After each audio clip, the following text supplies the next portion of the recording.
এদিকে চিকিৎসক আর নার্সদের পেশাগত দায়িত্ব পালনে প্রধানমন্ত্রীর কড়া নির্দেশনার পরদিনও দেশের বিভিন্ন সরকারি হাসপাতালে দেখা গেছে সেই পুরনো চিত্রই। বেশ কিছু উপজেলায় সরজমিন ঘুরে দেখা গেছে কর্মস্থলে চিকিৎসকের অনুপস্থিতি। এমনকি মেডিকেল কলেজ হাসপাতালেও সময় মতো সেবা না পাওয়ার অভিযোগ রয়েছে রোগী ও স্বজনদের।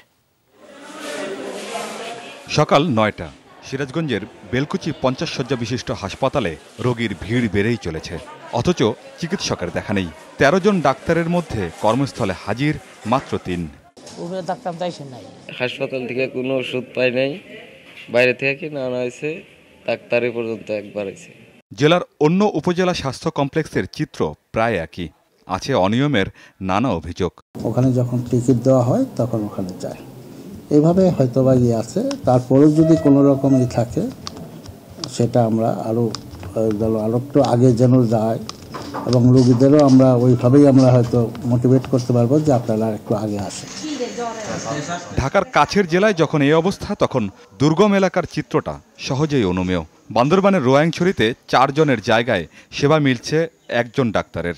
ডাক্তার ৪ জনের মধ্যে যদি একজন থাকে সেটা তো আমাদের জন্য একটা দুঃখজনক, কারণ আমরা সঠিকভাবে তো আমরা সেবা পাচ্ছি না। ডাক্তার না থাকার কারণে আমরা ঠিকভাবে চিকিৎসা সেবা থেকে আমরা বঞ্চিত। আমার বাসা হচ্ছে চট্টগ্রাম, আমার যে সহকর্মী সেও চট্টগ্রাম থেকে একটা মর্নিং করে গিয়ে সে আবার ইভিনিং করতে আসবে, সেটা তো অবাস্তব। রাজশাহীর পুঠিয়ায় খাতা কলমে চিকিৎসক ১৫ জন, সপ্তাহের ব্যস্ততম কর্মদিবসেও পাওয়া গেল কেবল ৩ জনকে। পাশের উপজেলা দুর্গাপুরে ১০ জন ডাক্তার, দিনভর সেখানে খুঁজেও ৪ জনের বেশি পাওয়া যায়নি। আমি ৩ মাস লেখা শুধু খালি ঘুরেই চলে যাই, আসে কোনো ডাক্তার পাই না। একটা ডাক্তার থাকে তা চিকিৎসা করে না। শিশু ডাক্তার তো না এই জায়গায়, কোনো সেবাই তো আমরা পাইনি শিশুদের নিয়ে এসে। একজন ডে অফ আছে আর কনসালটেন্ট ২ জন ছুটিতে আছেন। অনিয়মের এমন চিত্র নওগাঁর বদলগাছিতেও, চিকিৎসকের অভাবে সেবা বঞ্চিত রোগীরা। ডাক্তারের উপর নির্ভর করে আমি এখানে হাসপাতালে আইছি, আর সেই ডাক্তারে যদি আমি এখনো দেখতেই না পাই, হ্যাঁ, তাহলে কেমনে আমার বেদি ভালো হবে? না, এই হাসপাতালে ডাক্তার কোনো খোঁজই নেই। সময় মতো চিকিৎসকের দেখা মেলেনি বরিশাল শেরে বাংলা মেডিকেলে। আমরা আসছি ৯:৩০ বাজে, এখন ডাক্তার 10টা বাজে আসছে।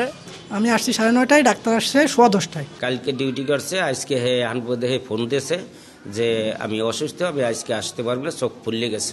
উপজেলা স্বাস্থ্য কমপ্লেক্সগুলোয় চিকিৎসকের বড় একটা অংশই শূন্য। তার উপর নিয়োগপ্রাপ্ত অনেক ডাক্তারই নিয়মিত যান না কর্মস্থলে, আর সেবা না পেয়ে ভুক্তভোগী রোগীরা ছুটে আসেন জেলা, শহর ও রাজধানীতে। আমিন বাবু, যমুনা নিউজ।